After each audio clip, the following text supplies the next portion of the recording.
18th. But they do, yeah. We'll call the meeting to order. This is the final general membership meeting of the year. Welcome, everybody. Just to make a remark that in September, the September meeting did not have a quorum.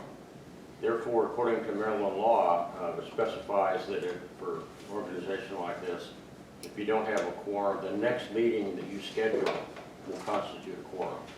So right now, I don't think we have anything to vote on, but if something comes up by motion or something, we would have enough people here to have a quorum. Just to let you know that. I'm going to start off with the minutes. Now, since again, we didn't have an official meeting in September because there was no quorum, our last official minutes were June, and those are in your packet. I will dispense with the reading unless somebody wants them read. But if not, then I'd like a motion to approve the minutes from June. Motion. Okay, motion made. Second? Second. Okay, all in favor?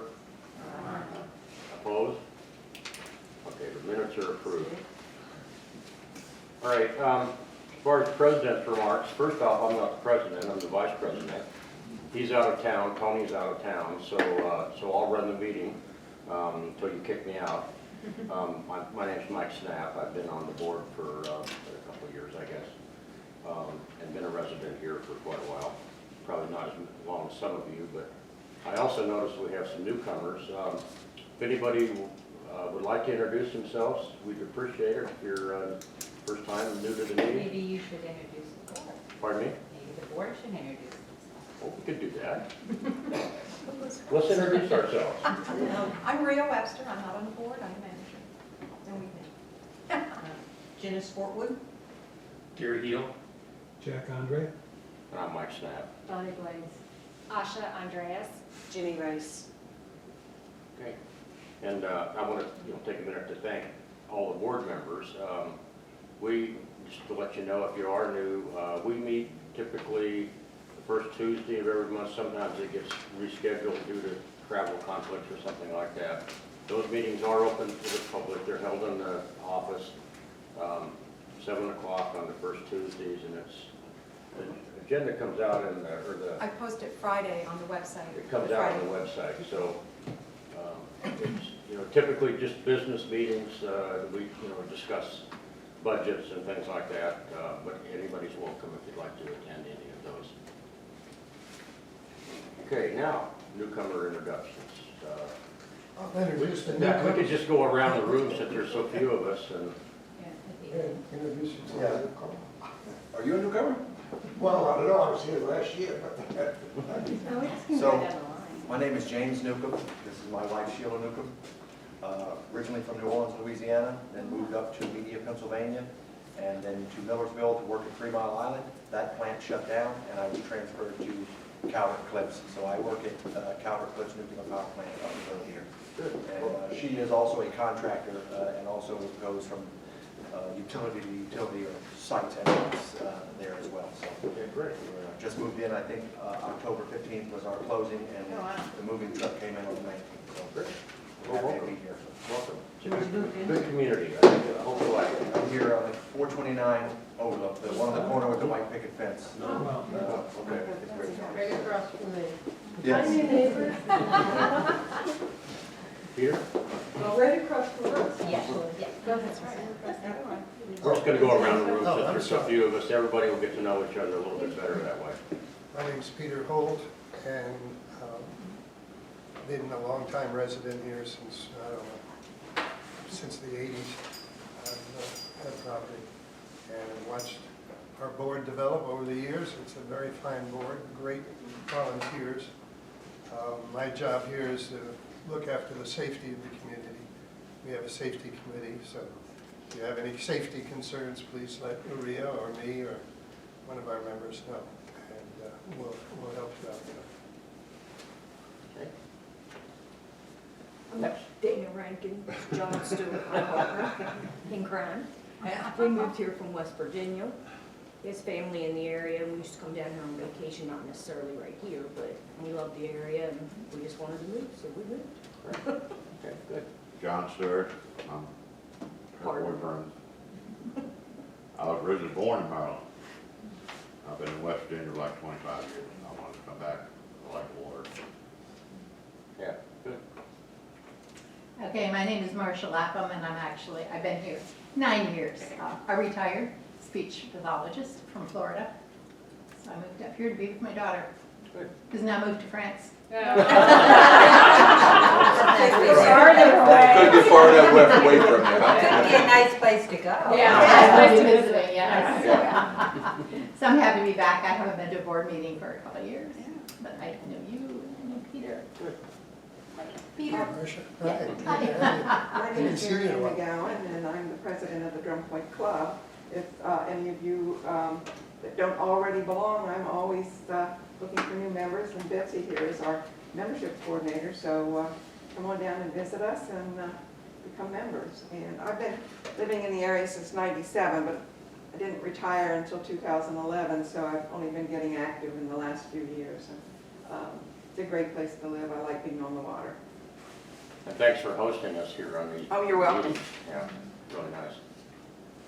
Hi, I'm Betsy Herbesek Fain, and I live right here on the corner next to the gate on the right side, the southwest side.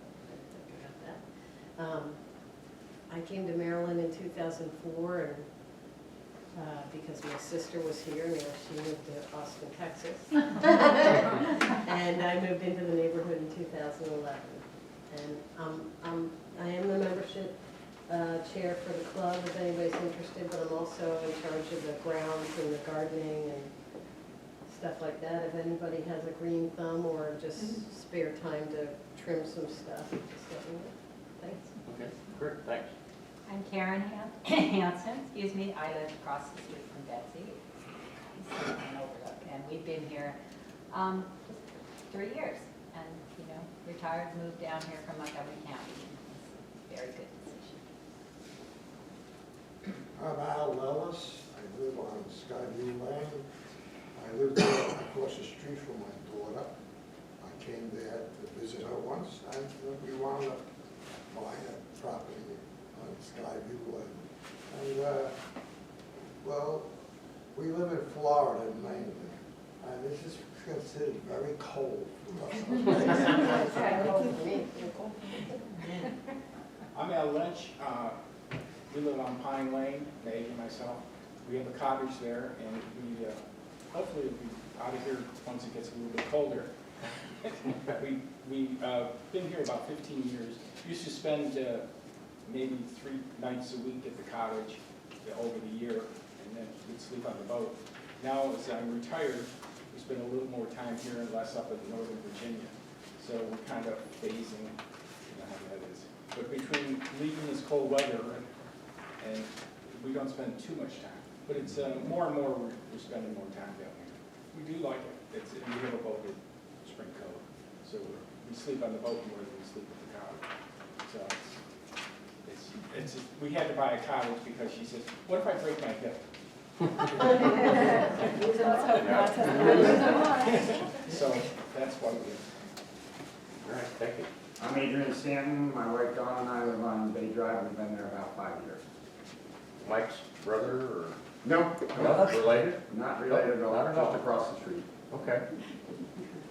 Alex Shandorov, and strictly speaking, it's my significant other who is the property owner. We've been here for 5 years. I am from St. Petersburg, Russia, by the way of North Carolina for 20 plus years, then Virginia for a couple of years, because of my job for USPTO, I examined patents. And that's part of the reason we could afford to move here, because we were buying what we thought would be a summer house. And when we discovered that the property required a lot of work, and we came to really manage that if it takes an hour and a half drive to put a nail in the wall and an hour and a half back, it doesn't work. So, and right At the same time, my esteemed employer didn't want to see me on campus anymore. They allowed me to work 100% over internet. Thank you very much. Yes, Yeah. and that's what I'm doing. I mean, from my bedroom to my workplace, there are 7 steps. I counted. I love it. Nice commute. We envy you. Yeah, it is the best commute ever. St. Petersburg is a beautiful city too. It is. I'm Ralph Swartwood. My wife is on the board. I don't know if she's told that or you all introduced me or not. I came in a little late. I'm former president of the Drum Point Club and former membership director. I'm on the nominating committee with Peter this year for DPPOA. And we've been living here full-time for about 9 years, I guess. But long-time resident, part-time resident anyway. So. Okay. All right, well, thanks. And thanks again for everybody attending. So we'll go into the business that we have. We'll start off President's remarks. I'm going to say some stuff later about our planning committee. There's some activity going on there, but this is, so I don't really have any other remarks except that I would like to make a recognition. You know, we've got a person here that does an amazing amount of work to keep this organization going, keep our roads clear, making sure that things are done, working to put together visitor buckets of stuff when we get new people in. And that's Rhea Webster, our office manager.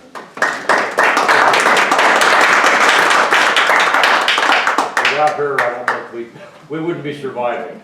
So. Well, I don't know that, but I appreciate this. So thanks for Rhea. Thank you. Okay, let's go into committee reports. I'll start off the planning committee. And that's primarily been Gary Heel, myself, and Jenny Rice right now, and anybody else is welcome to help us as we move along. Our main focus right now is the beach, the community beach over on Beach Drive.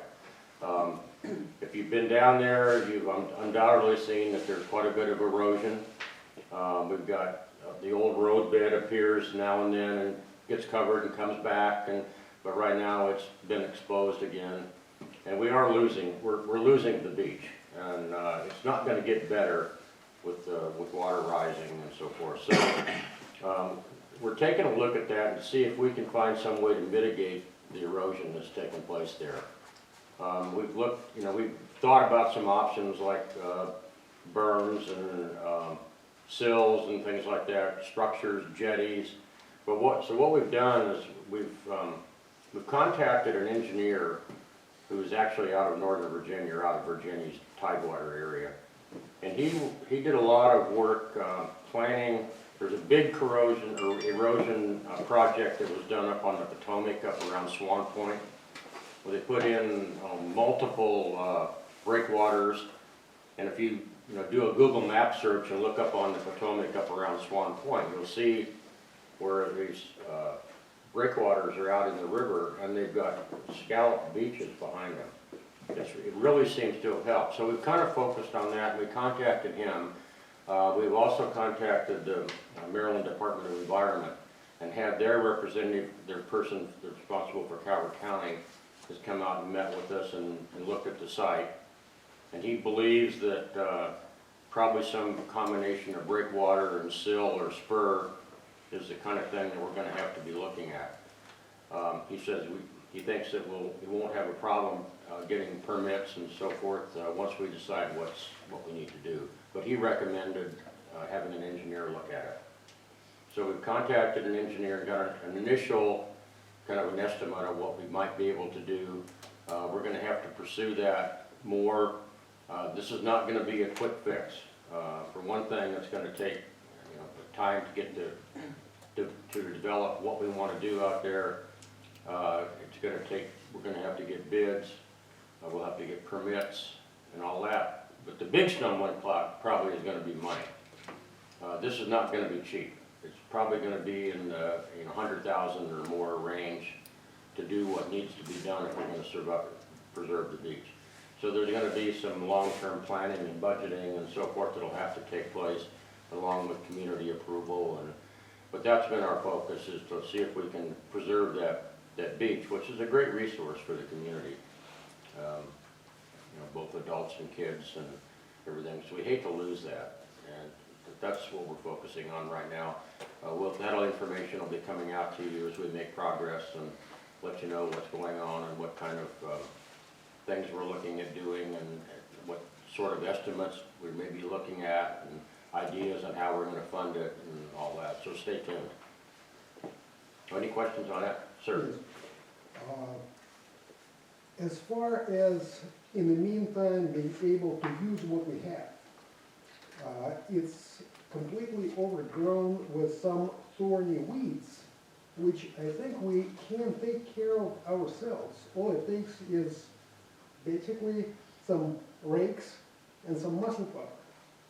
And what if we, put together some community event to clean it up for ourselves? Yeah, we can, and I don't know what you're talking about as far as weeds. I mean, there's certain things that are, I went to that beach trying to use it this summer, and it took me a full week to get the thorns out of my feet. okay, It's pretty bad. all right. Probably maybe need to take a look at that and see where you're talking about. And there's some things you can take out, some things you can't take out, and so we need to look at that. And No, it's just over the sand, right across all of that area. It's completely covered in some kind of thorny slant. I'm not sure what it is. Yeah, I'm thinking the dog's paws Yes, there. yes, the upper that you have to pull it. Yeah. Okay. Well, we'll look at that and Easy to see. pull out. I mean, like I said, that may be something that we can get rid of and Absolutely. pull Yeah, it out. that's an easy problem to have. You don't need to build anything to take care of that. Excuse me, are the upstream neighbors being involved in this? Yeah. Because what we know is from putting these breakwaters in, you can get sand on the other side of it, but you're taking it away from the Right. Yeah, so whatever, that's another part of the process, and thanks for bringing that up. It will involve getting approval from neighbors, including the club. We've been in contact with the club and had them involved in some of the initial planning or looking at it. And we'll continue to keep people in, because I'm ultimately gonna require approval from the neighbors. Yeah. And we'll have to look at what impacts there I've are. also seen friends that have like about a mile in St. Mary's County of shoreline.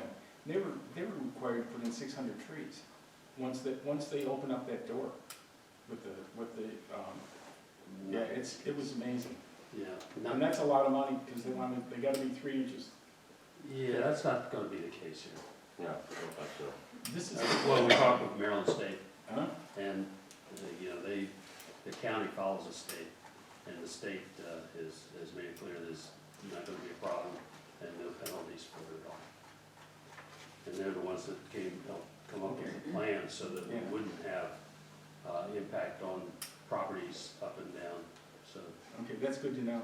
Yeah. It really is because that would affect the neighbors. Right. Thank you. Yeah. Okay, let's go down, Finance Committee, any Well, I can, information for? I'll just mention that everybody has the financial reports in your packets there. In general, everything is going very well, keeping to minimal budgets, sticking within our budgets. A couple of small line items we've gone over, the paving, that was our big expenditure since our last meeting. And we finally got a bill for some 3-year cutback on the vegetation along our roads. That bill came due, so those are the 2 big expenditures in the last reporting period. But everything is within the budget everybody agreed on. And we're doing pretty well. One other thing to note is that you'll see on the balance sheet, which is your first page there, that our accounts receivable are a little bit down. which is good, which means all of our members are really cooperating a lot more and paying on time, which helps us all on paying our bills. A lot of it is due to Rhea working with residents, trying to keep everybody up to date on their payments. So I really appreciate that. If there's any questions, please let me know. Okay, thank you. Peter, would you like to keep us safe? I sure would. You just watch out for deer, they're everywhere. Other than that, we have surveillance cameras up on the beach. Occasionally we have a little problem down there, but it seems to be reducing the amount of vandalism or bad practices, but they are still active. So if you have any concerns about the cameras, let us know. Jack and I are switching out the chips every month or so, and Rhea checks them over for us. So that's why we have the cameras down there, to keep people from dragging picnic tables around or doing loops in their cars or something. But, So if you're skinny dipping, you might get caught. well, we keep that to ourselves. No, but no, I have no other safety issues that I'd like to report on. That's So what? that could be a revenue stream. Yeah, right, yeah, there you We go. don't have cameras on our beach, so you can talk yourself out here. That would be trusted. Yeah, exactly. There you go. All right. But we do have, for those people who are new here, we have a pre-positioned emergency equipment in the office. Bandages, stretchers, and those first aid kind of things. So if we have a major disaster, and if anybody wants to join in and take a look at EMT type of stuff, you're welcome to come in the office and we can show you that. You might want to mention, there's a whole house generator as well. Oh, yeah, several years ago, we coughed up the money to make sure that the office, in an emergency, will have 24-hour power. So we have an emergency generator, it runs itself and tests itself every month. It's run on propane.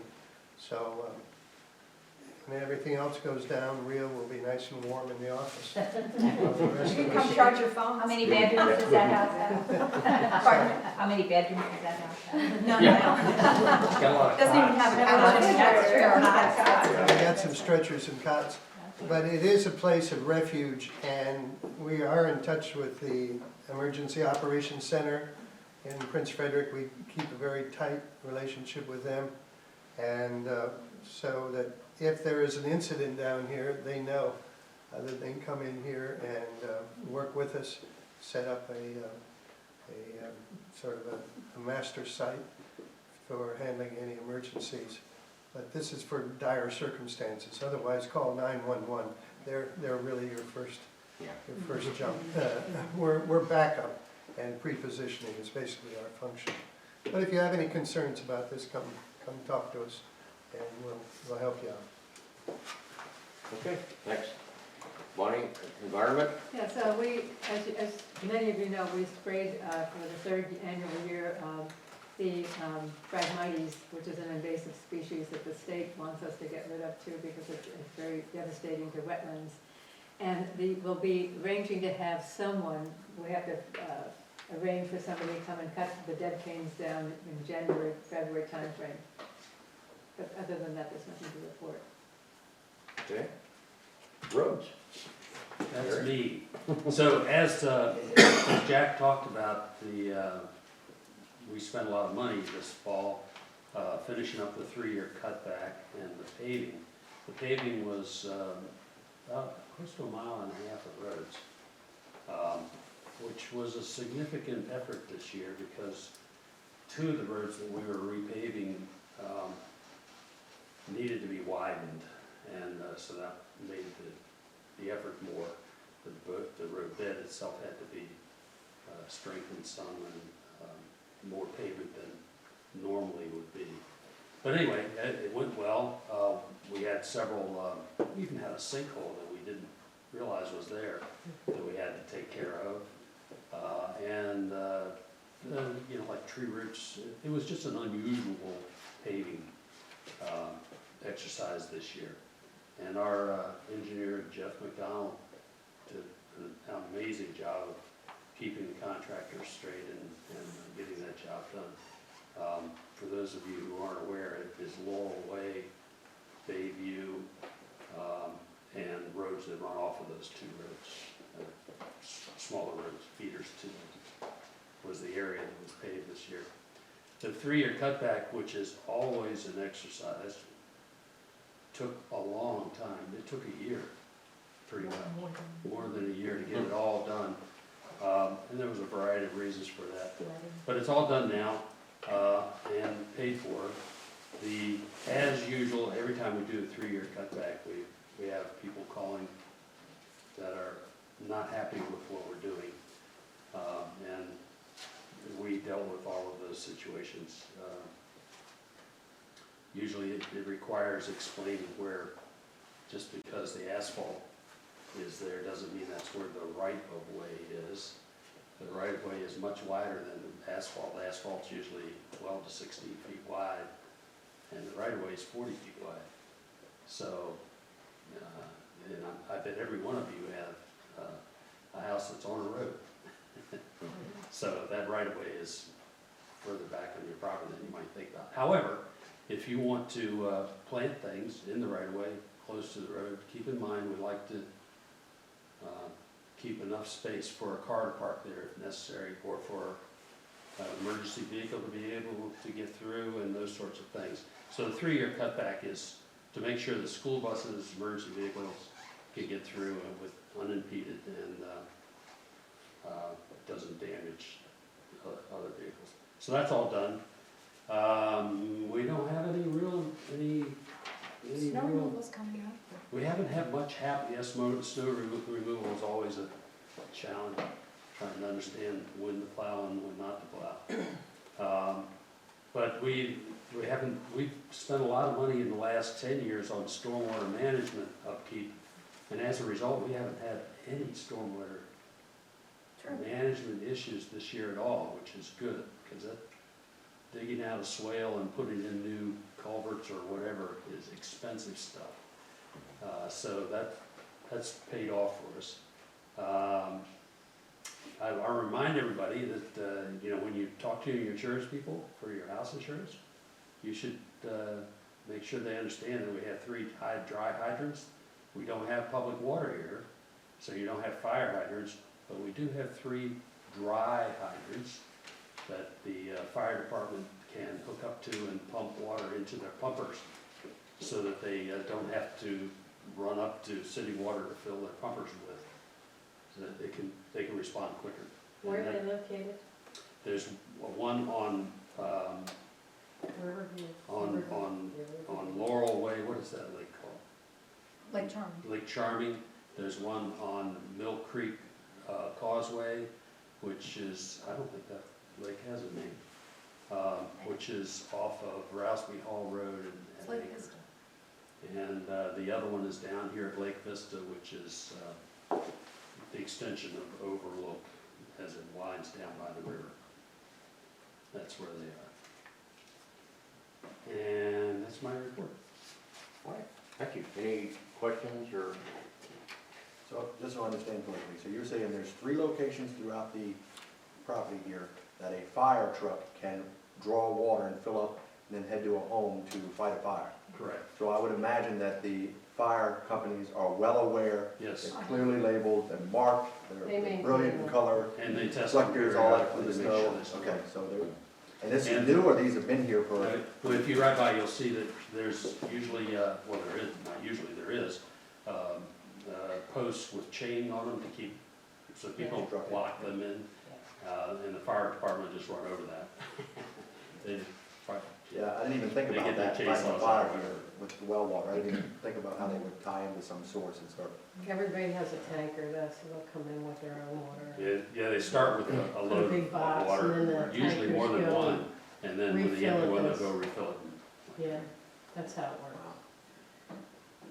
Yeah, the parent, I had thought Well, you know, those of us who are close to the water, you know, the creeks and stuff here, that there's an unlimited supply, but the fire department doesn't like to use that, corrosion and stuff. I suppose they would in an emergency, but, the dry hydrants are their primary source.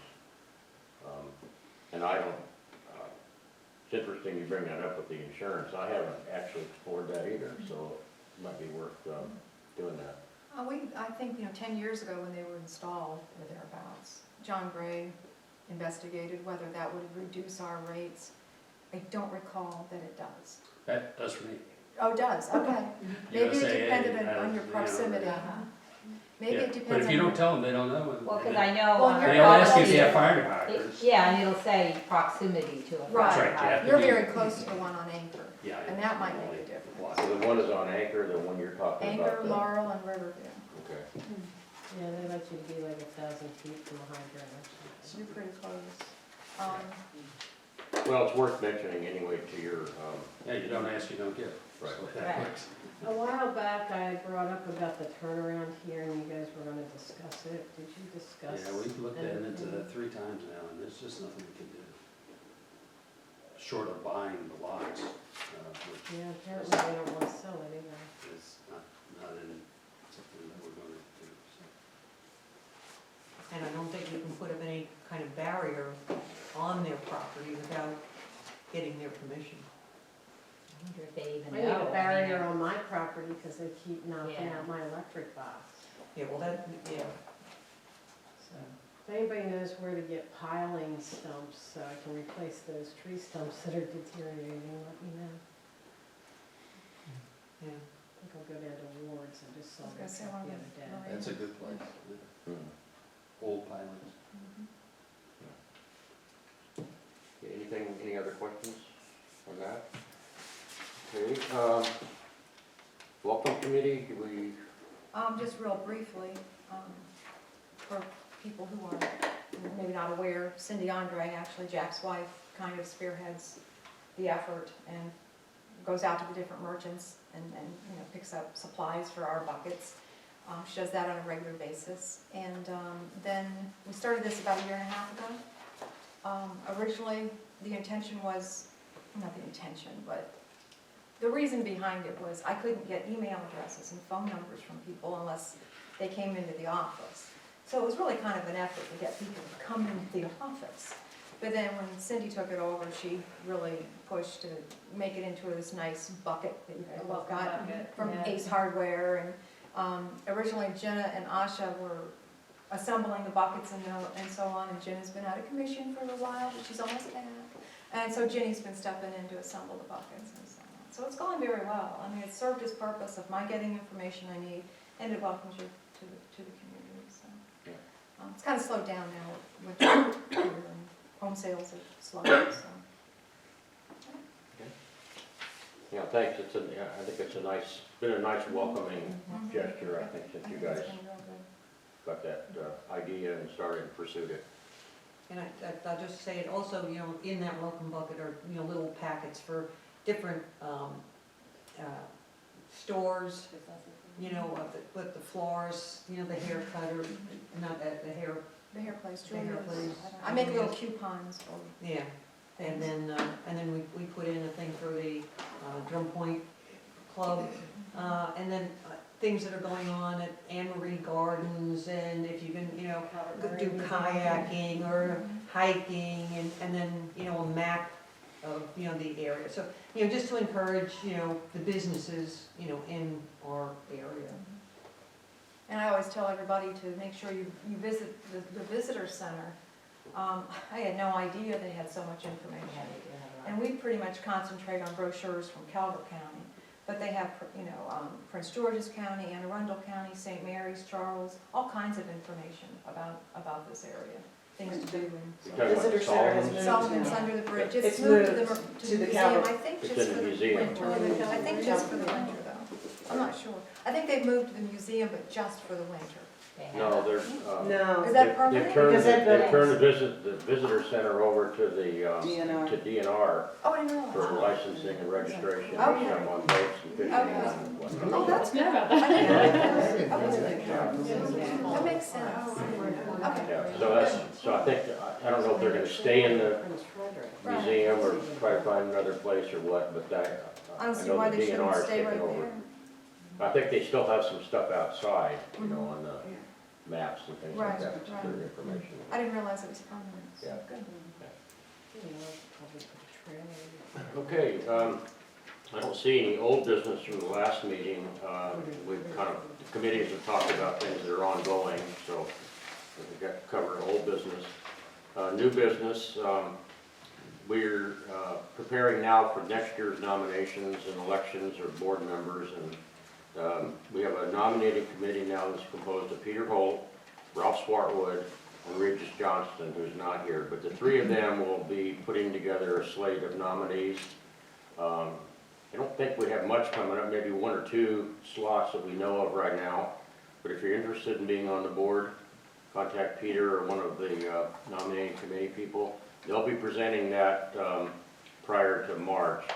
March is when we'll have, we'll put together the elections, so be thinking about that. If you're interested, we welcome you on the board. That's all I have. Anybody else have any business that you want to bring up? I have one more little thing. I noticed when, it was Carl Bone who did some of the clearing, right? On our curve here on Overlook, there was a patch of kudzu. And it's the first kudzu I've seen in this area in southern Calvert. He ripped most of it out, but he missed one strand, but you might want to keep an eye on it. It's where the old Beretta mansion used to be, I guess, right there on the curve. So keep an eye on that, 'cause I don't know if you've seen Anne Arundel, they're just, that's all they have. Oh, I know. It takes Yeah, over. Yeah, you don't want to get, you don't want to get going. Is that on the boards? No, the other side. I'm surprised they didn't say something to me about that. That's interesting. If his son looks at it. I'll talk to Carl- him. Carl- Yeah, we don't need that. I don't think he even knew what it was, but he was cutting right there, and I said, hey, come look at this. And you might want to take that out, so he took most of it out, but one strand got left, and I was gonna try and hit it with the Roundup, but I never got around to it, and it's probably dropped its leaves now. Yeah. Okay, well, thanks. We'll follow up on that.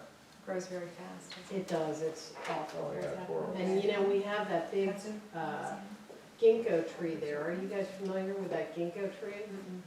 It's a very historic tree, and if you go, Is it getting overrun? no, but I mean, if it gets to that, it'll kill it, but it's probably part of the old Beretta Mansion property. You know how it curves and then you make the left and then there's a little spur that comes off. If you go to the end of that spur, you'll see this ginkgo tree that's hundreds of years old. It's beautiful. We can talk to our man that handles the Phragmites invasive species, probably, we can add that to what he does. Probably, yeah. I'll talk to him about that. It might be a small enough patch you can handle it. Yeah. But I would Well, if it's there, make it's sure maybe you keep an elsewhere. eye Yeah, it's good to know on it's there. the area to make Yeah. sure we're not getting it someplace Yeah. else. And I'm not sure I would recognize a small patch of it anyway. The leaves are like this Oh, big, yeah, there's maybe you can't- three of them, you'll have one, Okay. 2, 3, and they're Okay. kind of like I'll shamrocks, have to not Google quite it like and see what the shamrocks. thing looks like. And have they dropped already, the leaves? I'm Yeah. guessing. They're real, they they probably usually, they're will. real bright gold. They're gone. Oh, Guaranteed. they're gone now? Yeah. By now? Are you talking about the ginkgo or the kudzu? The kudzu. That's it, yeah, that drops early. No, I meant the, The ginkgo is Oh, the one the you're The talking about. ginkgo, I think, still has some leaves, maybe. So you're Check talking it out about, when you leave here. you're talking about the big leaves of the ginkgo, not the kudzu. No, the big leaves are the kudzu. Okay. And the ginkgo are the small leaves Smaller that are like a fan. Okay. they're like a fan Yeah, shape. I've seen it done. Okay, any other comments, questions? Okay, When's the next general meeting? March. March, March. but we'll get a date when we've got we know the building's available and if people are available and so on, but that'll be coming out to. Read your newsletter. Coming out in the newsletter. I'd say that would be a really important one to have a quorum. It'll have to be a regular quorum because you talk to your friends and neighbors. Because you'll present the slate of candidates And if there's 3 open seats, which there are, and 3 candidates, we'll want to have a motion to elect by acclamation. And if we Saves a don't lot have a of money. quorum, What with, yeah, we won't be able to do that, and we'll have to have a special meeting in April. right. Rather than the next general membership being that meeting, it would have to be an actual separate meeting Yeah. to get it in place. So Mm. encourage people to come. We need 35 for a regular quorum. Mm. Memberships, not like husband and wife don't count. But You are one, You so can give absentee ballot, Well- we won't have the ballot yet. No. a. The slate of candidates are presented in March. We do that for the June meeting when there's a budget vote. In other words, in March is the last time we can take nominees, is that correct? Right. That's But correct. if we have, You can't nominate from the floor? You can, Yes, you you can. can. In March. At that time, In yeah, March. that's right. Only in March, not That's when the not in slate of June? candidates are presented is in March. And Well, actually, if anybody now wants to volunteer to be on the board, they can put their name in, you know, with Peter. Yeah. Or it can come through the office. Right. We do have one candidate that's well, we have, I guess it's fair to say that 2 of the board members have agreed to stay on, and we only elect 3 every year because they all rotate through like Congress.